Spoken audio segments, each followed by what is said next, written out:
장모님의 명품 된장. 명품 핸드백 든 시어머니 진짜 명품 앞에서 무릎 꿇다.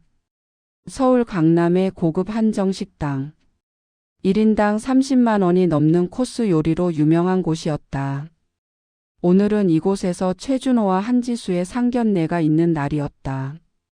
최준호의 어머니 박수연은 새로 산 버킨백을 테이블 옆에 세워두고 명품 트위드 재킷을 말끔하게 차려입고 앉아 있었다. 손목에 다이아몬드가 가득 박힌 시계가 조명 아래서 반짝였다. 남편 최동식은 서울 강남의 대형 정형외과 병원장이었고 아들 준호는 그 병원에 촉망받는 정형외과 전문의였다. 여보, 신부 쪽 부모님은 무슨 일 하신대요? 아버지는 작은 사업을 하신다고 하고 어머니는 시골에서 뭔가 만드는 일을 하신다던데. 박수연의 눈썹이 살짝 올라갔다. 시골에서? 뭘 만드는데요? 된장이나 간장 같은 거 만드신다고 들었어. 아이고. 박수연이 작게 한숨을 쉬었다. 뭐 요즘 발효 음식이 유행이긴 하니까. 문이 열리고 신부 측 가족이 들어왔다. 딸 한지수는 단정한 원피스에 차분한 화장으로 교양 있어 보였다. 아버지 한재민도 깔끔한 네이비 정장 차림으로 인상이 좋았다. 박수연은 안도의 한숨을 쉬었다. 다행이네. 괜찮은 집안 딸 같아. 그런데 마지막으로 들어온 신부 어머니의 모습에 박수연의 미소가 굳었다. 김영자는 깨끗이 빨긴 했지만 낡아 빛이 바랜면 작업복을 입고 있었다. 소매와 앞자락에는 아무리 빨아도 지워지지 않는 갈색 얼룩들이 희미하게 남아 있었다. 손톱 사이에도 검은 흙 자국이 희미하게 보였고 가까이 다가오자 장 특유의 발효 냄새가 풍겼다. 박수연의 코끝이 실룩였다. 옆자리에 남편 최동식도 눈썹을 찌푸렸다. 인사를 나누고 자리에 앉았다. 어색한 침묵이 흘렀다. 어머님 혹시 일하시다 급하게 오셨나요? 박수연의 목소리에는 은근한 비난이 섞여 있었다. 네, 죄송합니다. 오늘 아침까지 장 작업을 하다가 시간이 촉박해서 제대로 준비를 못했네요. 오늘이 상견례인 줄 모르셨어요? 어떻게 이런 자리에? 김영자는 담담하게 대답했다. 알고 있었습니다. 죄송한 줄 알지만 오늘 아침 급하게 처리해야 할 일이 생겨서. 제가 하는 일이 원래 이렇습니다. 평생 이 옷을 입고 장독대를 돌봐왔기에 무례인 줄은 알지만 갈아입지 못하고 참석하게 되었네요. 그래도 저한테는 이게 가장 정직한 모습이에요. 정직한 모습이요? 박수연의 목소리가 높아졌다. 오늘이 얼마나 중요한 자리인데요. 상견례라는 게 두 집안이 서로를 평가하는 자리잖아요. 그런데 이렇게. 어머니. 준호가 황급히 말렸다. 하지만 박수연은 멈추지 않았다. 그녀는 테이블 위에 놓인 자신의 벗긴 백을 슬쩍 쳐다보며 말을 이었다. 죄송하지만 솔직히 말씀드릴게요. 저희는 아들이 명문대를 나와서 의사가 되기까지 정말 많은 투자를 했습니다. 가장 들어가기 힘들다는 오의대 전문의까지. 아시겠어요? 어머니 그만하세요. 준호가 다급하게 말했지만 박수연의 입은 멈추지 않았다. 그런데 사돈 어른께서 상견례에 작업복을 입고 오시다니. 이게 상식적으로 말이 됩니까? 냄새도 나고. 최동식이 아내의 팔을 살짝 잡으며 말했다. 여보 그만. 사돈 어른께서도 사정이 있으셨을 거 아니요. 하지만 그의 얼굴에도 불편한 기색이 역력했다. 코를 살짝 찡그리며 고개를 돌리는 모습이 보였다. 지수가 눈물을 글썽이며 어머니의 손을 잡았다. 엄마. 김영자는 조용히 차를 한 모금 마셨다.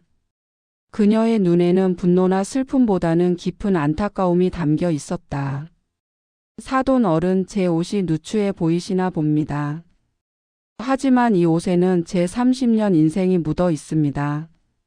이 얼룩 하나하나가 제 땀이고 정성이고 자부심입니다. 제가 제대로 챙겨 입지 못하고 나온 건 정말 죄송합니다.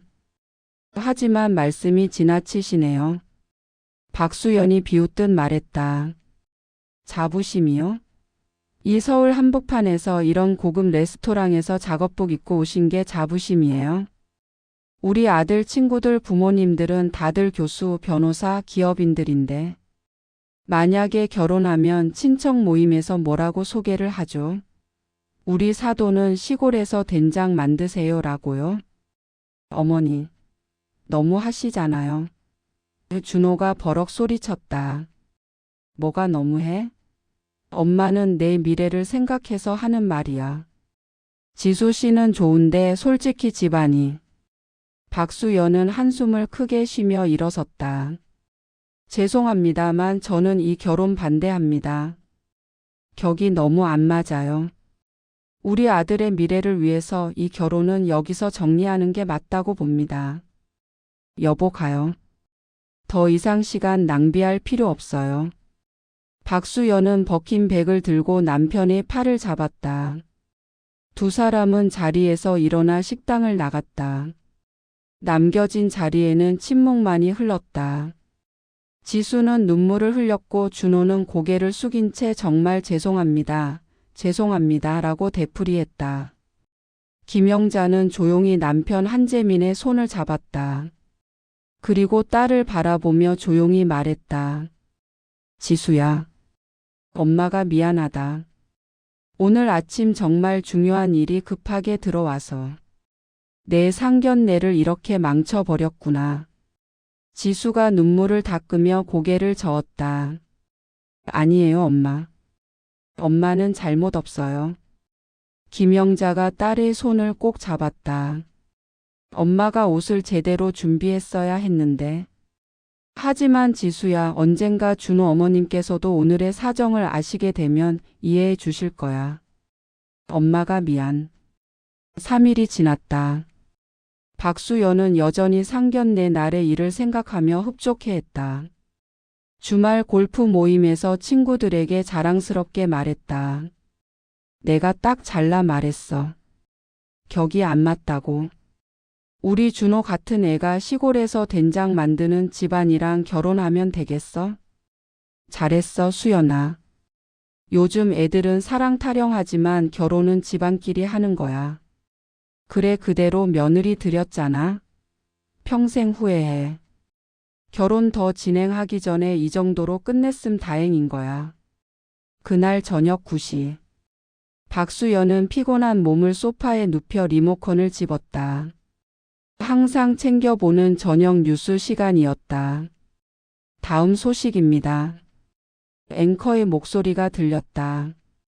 드디어 내일 청와대에서 열리는 한미 정상회담 국빈 만찬에 특별한 한국 음식이 오릅니다.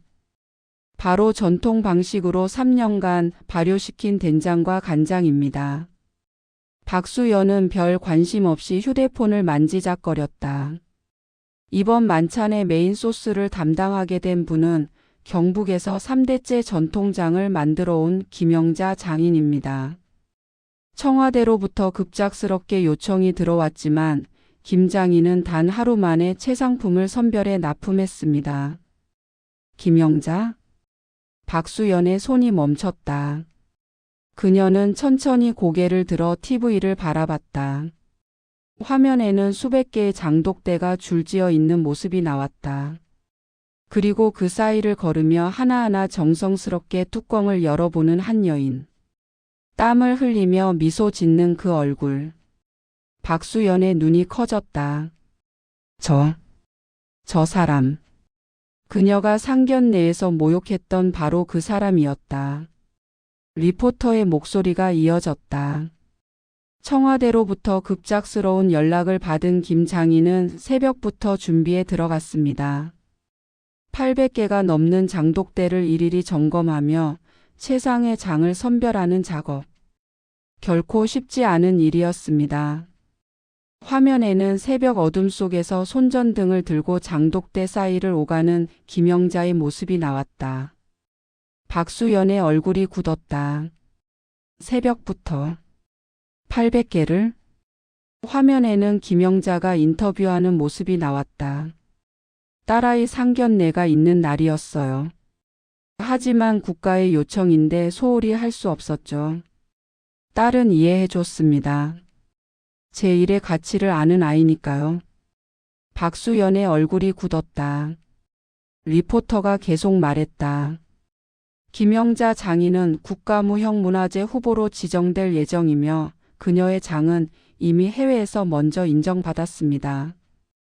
지난해 프랑스 파리에서 열린 세계 발효식품 박람회에서 미슐랭 3스타 셰프들이 극찬하며 금상을 수상했죠. 화면이 전환되었다. 프랑스의 한 고급 레스토랑. 하얀 셰프복을 입은 외국인 셰프가 김영자의 된장을 맛보며 감탄하는 모습이 나왔다. This is not just a condiment. This is art. Time and dedication in every spoonful. 이건 단순한 조미료가 아닙니다. 이건 예술이에요. 매 숟가락마다 시간과 헌신이 담겨 있습니다. 자막이 나왔다. 앵커가 다시 나왔다. 김장인의 장독대는 단순한 식품 제조 장소가 아닙니다. 문화재청은 이곳을 살아있는 발효문화유산으로 지정하기 위한 절차를 진행 중입니다. 화면에는 다시 김영자가 나왔다. 인터뷰 장면이었다. 기자가 물었다. 올해 입으신 작업복이네요. 김영자가 자신의 옷깃을 만지며 웃었다. 30년 넘게 입었습니다. 이 옷에는 제 인생이 묻어 있어요. 제 옷이 낡고 더러워 보일 수 있습니다. 하지만 이 얼룩 하나하나가 제 땀이고 정성이고 자부심입니다. 박수연의 얼굴이 새하얗게 질렸다. 그녀가 며칠 전에 비웃었던 그 말. 정확히 똑같은 말이었다. 김장인의 장은 현재 해외 유명 셰프들과 미식가들로부터 주문이 쇄도하고 있습니다. 올해 생산분은 이미 몇 달 전에 완판되어 더 이상 주문을 받을 수 없는 상황입니다. 국내외 유명 레스토랑에서만 공급되고 있죠. 해외로? 박수연이 중얼거렸다. 리포터가 장독대 사이를 걸으며 말했다. 이곳의 장독대는 약 800개. 김장인은 매일 새벽 4시에 일어나 하나하나 정성스럽게 관리합니다. 365일 하루도 빠짐없이요. 일본의 한 방송에서는 김장인을 장의 신이라고 표현하기도 했습니다. 화면에는 일본 TV의 어느 프로그램의 한 장면이 나왔다. 김영자를 조명하는 다큐멘터리였다. 마지막으로 청와대 만찬 준비 장면이 나왔다. 김영자가 직접 가져온 장독을 셰프들이 조심스럽게 다루는 모습이었다. 이번 국빈 만찬을 통해 한국의 전통 발효 문화가 세계에 알려지는 계기가 될 것으로 기대됩니다. 어뉴스 이지현입니다. 뉴스가 끝났다. 박수연은 멍하니 TV를 바라보고 있었다. 리모컨이 손에서 떨어져 바닥에 떨어졌다. 국가무형문화재 후보. 미슐랭 셰프들. 올해 생산분 완판. 청와대. 그녀가 무시했던 그 낡은 작업복은 30년 장인의 자부심이었고 그녀가 코를 찌푸렸던 그 냄새는 세계가 인정하는 명품의 향기였다. 그리고 그녀가 자랑스럽게 들고 다니던 버킨백보다 김영자의 된장이 훨씬 더 귀한 것이었다. 박수연은 소파에 주저앉아 얼굴을 감쌌다. 내가 무슨 짓을 한 거야. 다음 날 아침 준호가 부모님 집에 들렀다. 거실 소파에는 밤새 잠을 이루지 못한 듯 눈이 퉁퉁 부은 박수연이 앉아 있었다. 테이블 위에는 어젯밤 뉴스를 녹화한 화면이 일시 정지되어 있었다. 김영자의 모습이 화면에 멈춰 있었다. 어머니. 준호가 조심스럽게 다가갔다. 박수연은 고개를 들지 못했다. 손으로 얼굴을 가린 채 떨리는 목소리로 말했다. 준호야. 엄마가 정말 끔찍한 짓을 했구나. 어머니 괜찮습니다. 제가 가서. 괜찮을 리가 없잖아. 박수연의 목소리가 터져 나왔다. 그렇게 대단한 분을.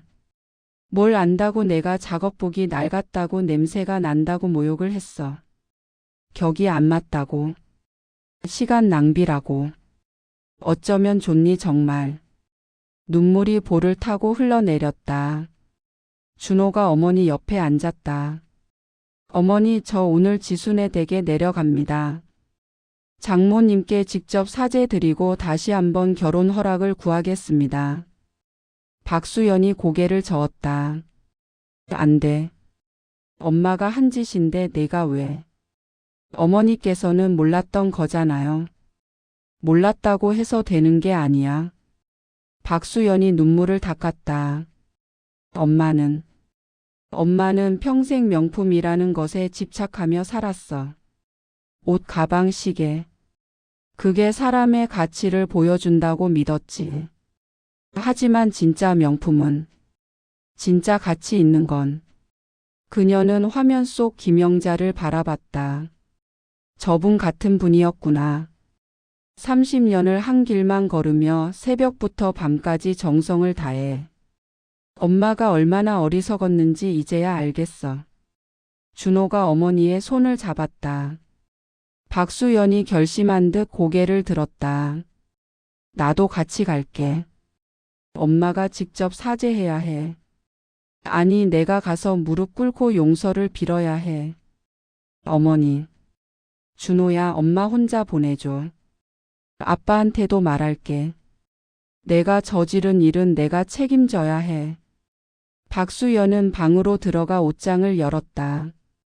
화려한 명품 옷들이 가득했다. 하지만 그녀는 그것들을 지나쳐 가장 소박한 검은색 원피스를 꺼냈다. 더 이상 거칠애는 필요 없었다. 진심만 있으면 됐다. 경북 김영자의 장독대 앞. 박수연은 명품 핸드백도 화려한 액세서리도 모두 내려놓고 소박한 차림으로 그곳에 섰다. 김영자는 여전히 작업복을 입고 장독대를 돌보고 있었다. 옆에서 아들 준호가 조용히 김영자를 불러보았다. 장모님. 김영자가 고개를 들었다. 박수연은 김영자가 고개를 든 순간 무릎을 꿇었다. 흙바닥에 엎드렸다. 죄송합니다. 제가 너무 어리석었습니다. 겉모습만 보고 어르신을 판단했습니다. 용서해 주십시오. 김영자는 너무 놀라 달려나왔고 조용히 그녀를 일으켜 세웠다. 정말 죄송합니다. 그동안 제가 얼마나 오만하고 어리석었는지 깨달았어요. 박 여사님, 고개를 드세요. 이 먼 길을 여기까지 찾아오신 것만으로도 사모님의 깊은 후회는 충분히 알겠습니다. 제가 지난 상견례에서 가장 크게 실망했던 것은 사모님께서 제게 어떤 모욕적인 말씀을 하셨느냐가 아닙니다. 이 작업복이 아닌 제 안에 있는 진실을 보지 않으시고 겉으로 드러나는 것만으로 사람의 값어치를 성급하게 재단하려 하셨다는 그 경솔함 때문이었습니다. 정말 부끄럽고 너무 죄송해요. 김영자는 미소를 지으며 말을 꺼냈다. 이제 그만하세요. 여사님께서 저에게 진정으로 사과하러 오셨으니 저는 그 마음만 받겠습니다. 우리 아이들은 겉으로 드러나는 조건보다 서로의 진실한 마음을 아끼는 마음이 훨씬 크다는 것을 저는 믿습니다. 부모로서 우리가 할 일은 그 아이들의 앞길을 막는 것이 아니라 그들이 행복하게 살도록 돕는 것, 오직 그것뿐입니다. 박수연은 고개를 들지 못하고 흐느꼈다. 김영자의 말에 그녀는 자신이 그토록 중요하게 여겼던 격이란 것이 사실은 진심을 알아보는 눈이었음을 깨닫게 되었다. 한 달 후 두 가족은 다시 상견례 자리를 가졌다. 이번에는 모두가 편안한 차림이었다. 박수연도 화려한 명품 대신 수수하지만 깔끔한 옷을 입었다. 준호가 말했다. 장모님, 저는 환자를 치료하는 의사지만 장모님께서 평생 지켜온 그 장인 정신 앞에서는 한없이 작게 느껴집니다. 한 가지 일에 평생을 바쳐 최고가 되신 그 모습, 정말 존경합니다. 저도 의사로서 그런 마음가짐을 배우고 싶습니다. 김영자는 따뜻하게 고개를 끄덕였다. 고맙습니다. 이제 진짜 가족이 된 것 같네요. 박수연은 김영자의 손을 꼭 잡았다. 그 손에는 수십 년간 장을 만들며 생긴 굳은 살이 있었다. 그제야 박수연은 깨달았다. 진정한 품격은 겉모습이 아니라 한 사람이 평생 쌓아온 정성과 진심에서 나온다는 것을.